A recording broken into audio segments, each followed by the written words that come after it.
With the 2023 NHL season technically underway, I'm continuing my division predictions for the 2023 season. I have done both the Pacific and the Central Division thus far, and this video will be about the Metropolitan Division. If you want to see the prediction videos for the Central and the Pacific, links will be at the end of the video.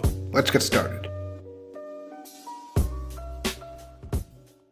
At number 8 is the Philadelphia Flyers. This should come as a surprise to absolutely nobody. We all know that this is a really bad team.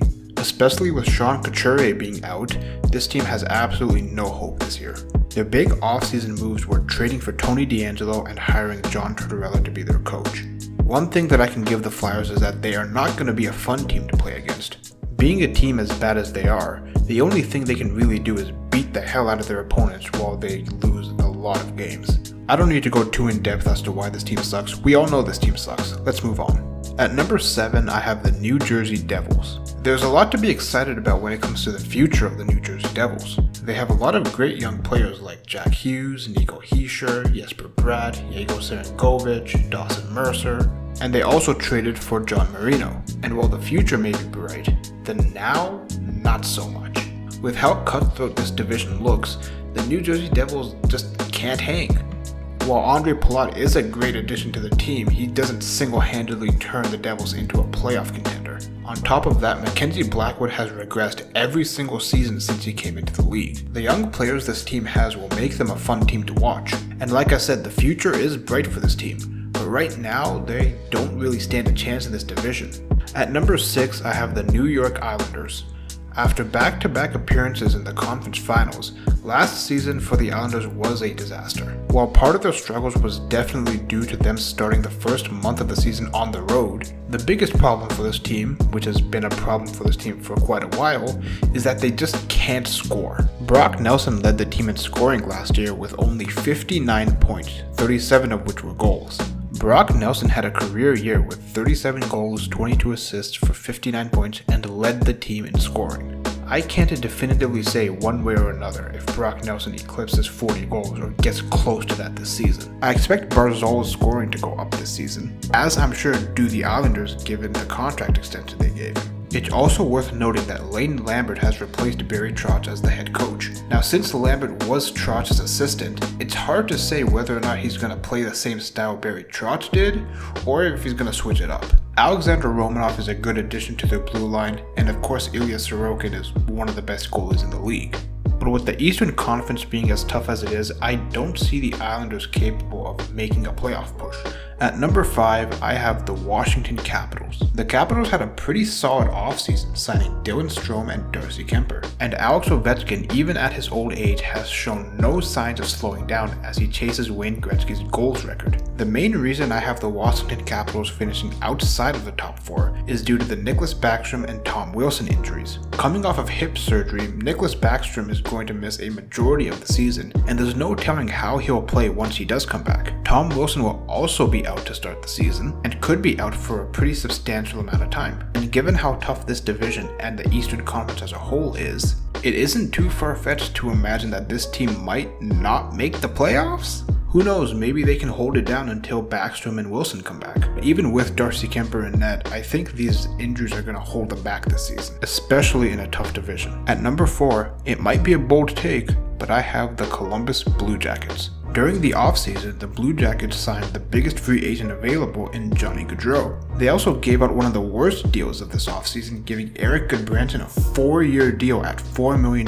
per year. They were also able to re-sign Patrik Laine, but they had to trade Oliver Bjorkstrand in order to do so. At only 18 years old, Cole Sillinger had a really good rookie season, putting up 16 goals and 15 assists. Patrik Laine only played 56 games and struggled to start the season, but his scoring slowly picked up as the season went along, and he still ended with 26 goals. I expect him to have a really good season this year, especially since he's playing alongside Johnny Gaudreau. Zach Werenski is a really good defender, and I think Elvis Merzlikins can have a better season than he did last year. But having Korpisalo still as the backup isn't great.